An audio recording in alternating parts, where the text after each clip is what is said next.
Olá, tudo bem? Estamos aqui, já passamos da nossa metade do nosso curso de matemática do Enem. Hoje é o 51º vídeo, passando para a segunda etapa aí, primeira parte já vencida. Espero estar auxiliando vocês bastante nesse projeto, ok? Vamos lá, problema de hoje? A hidrangeia macrophylla é uma planta de flor azul ou cor-de-rosa, dependendo do pH do solo no qual ela está plantada. Em solo ácido, ou seja, o pH menor que 7, a flor é azul. Enquanto em solo alcalino, ou seja, se o pH for maior que 7, a flor é rosa. Considere que a hidrangeia cor-de-rosa mais valorizada comercialmente numa determinada região seja aquela produzida com solo de pH inferior a 8. Sabe-se que o pH é menos log da concentração de H+, ou aqui, menos log de X na base 10, em que o X é a concentração do hidrogênio H+. Né? Então, o problema envolve um conceito de pH, que às vezes é estudado lá na química, mas ele te dá todas as definições, inclusive se o pH saber se ele é ácido ou básico, e é a fórmula do que significa o pH, que é a fórmula do log. Então, é preciso saber aplicar a matemática apenas. Todas as informações estão dadas no texto. Para produzir a hidrangeia cor-de-rosa, com maior valor comercial, deve-se preparar o solo de modo que X assuma. E quais as condições aqui de valores de X, que vai ser a concentração de H+, que a gente calcula através de log. Então, vamos lá. Qual é duas condições do problema? Primeiro, eu quero que a minha flor seja do tipo rosa. Para ela ser rosa, ela tem que estar num solo alcalino, ela tem que estar com o pH maior que 7, para garantir que ela seja rosa. Primeira condição. E além disso, disse aqui no texto que ela consegue ser mais bem valorizada se ela estiver sendo produzida num solo que tem um pH inferior a 8. Então, além do pH ser maior que 7 para garantir que seja rosa, eu também preciso garantir que esse pH seja menor do que 8 por conta da valorização dela. Do maior valor que o problema quer, porque ele quer exatamente ela com o maior valor comercial. Então, duas condições para serem atendidas, dois valores para a gente calcular e impor esses limites de valores colocados pelo enunciado.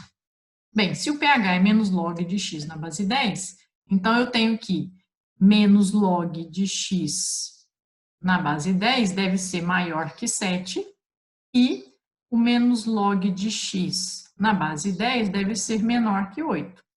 Assumimos as resoluções das duas e damos a resposta final. Aqui o que a gente pode fazer? Como eu estou com um log negativo, eu posso multiplicar por menos 1 essa equação, essa inequação, na verdade, logarítmica, e aí trocamos, né? Menos log multiplicado por menos 1 vai virar log, fica positivo. Lembra que uma desigualdade, ao ser multiplicada por menos 1, ela inverte o seu sinal de desigualdade, e o que era 7 passa a ser menos 7. E aí a gente aplica a definição de log, né? Quando nós temos log de A na base B igual a X, isso significa que a base B elevado a X é igual a A.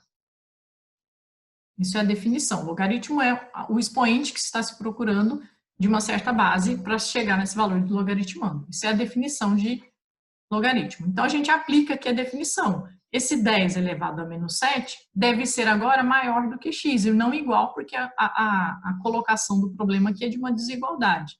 Então, 10 elevado a menos 7 deve ser maior do que o x. Ou, se lermos isso aqui no sentido inverso, o x deve ser menor que 10 elevado a menos 7. Ou seja, a concentração dos íons H+, deve ser menor do que 10 elevado a menos 7. E, do mesmo modo, para a segunda situação, multiplicando por menos 1 também a segunda desigualdade, nós vamos ter que o log de x na base 10, invertendo, deve ser maior do que menos 8. E aplicando aqui a definição de logaritmo, 10 elevado a menos 8 deve ser menor do que x. A gente mantém aquele sinal na ordem aqui da definição, se a gente está fazendo a comparação do log com o número real. Então, aqui fazendo a leitura, né, no sentido inverso, o x deve ser maior do que o 10 elevado a menos 8. Então, nós temos que o nosso x deve ser menor do que 10 a menos 7 e maior do que 10 a menos 8. Maiores do que 10 a menos 8 e menores do que 10 a menos 7. Alternativa E, A resposta: cuidado, porque o problema precisava levar em consideração as duas situações. Não bastava apenas a condição só do pH olhando para o solo, para proporcionar melhor condição financeira, e nem olhar só para a condição do pH que garantisse a cor, porque o exercício queria que as duas coisas acontecessem, garantisse a cor e garantisse uma qualidade que implicasse um ótimo valor comercial. Certinho? Bons estudos, acompanha lá, ativa o sininho, segue a gente para você receber todos os dias um vídeo novo explicando a matemática. Um abraço, até mais.